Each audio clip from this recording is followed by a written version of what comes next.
కూడా కష్టమండి. కష్టం. వాలంటీర్లే కనిపెట్టలేకపోయారు, లేదా వాలంటీర్లు అవతల వాళ్ళతో కొలైడ్ అయ్యి ఉండాలా. అంతే కదా. అవును.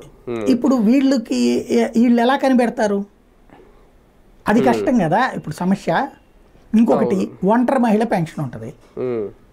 అనేక మందికి వైఎస్ఆర్ కాంగ్రెస్ పార్టీ కార్యకర్తలకి ఒంటరి మహిళ పెన్షన్ ఇప్పించుకున్నారు. అంటే భార్యాభర్త కలిసినే కాపురం చేస్తుంటారు. ఒంటరి మహిళ పెన్షన్, భర్తకు వృద్ధాప్య పెన్షన్, భార్యకి ఒంటరి మహిళ పెన్షన్ వచ్చిన వాళ్ళు కూడా ఉన్నారు చాలామంది.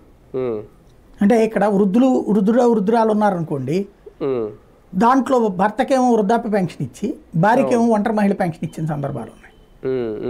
అట్లాంటి వ్యవహారాలన్నీ కూడా ఇప్పుడు కొంత అట్లాంటి ఆపే ఉద్దేశం ఇక్కడ ఏం లేదు.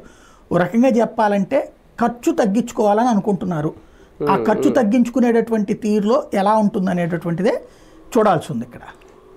కానీ ఒకటి సార్, ఇదంతా చూస్తుంటే ప్రజలకు ఇప్పుడు అర్థం కానిది ఏంటి అంటే, ఈ అర్హతలు అనేది ఇప్పుడు ఈ పింఛన్ల విషయంలో చూసి నిజంగా వైసీపీ చెప్పినట్టు 156,000 మందికి ఇప్పుడు పోతే కనుక ఈ 6 నెలల్లో, రేపొద్దున్న వీళ్ళు ఇస్తానన్న ఆ 1,500 ఏదైతే ఉందో 18 ఏళ్ళు దాటిన వాళ్ళకి, అలాగే ఇందాక మీరు చెప్పినట్టు బీసీలకి వీళ్ళందరికీ 50 ఏళ్ళు దాటితేనే పింఛన్ అన్నారు, అందులో కూడా సేమ్ ఇవే అర్హతలు పరిగణలోకి తీసుకుంటే అక్కడ కూడా ఇంకెంతమందికి పింఛన్ వస్తుంది అనేది, ఒక కుటుంబంలో ఇందాక మీరు వితంతు పింఛన్ ఇవి తీసుకోవడానికి అనర్హులని కుటుంబాన్ని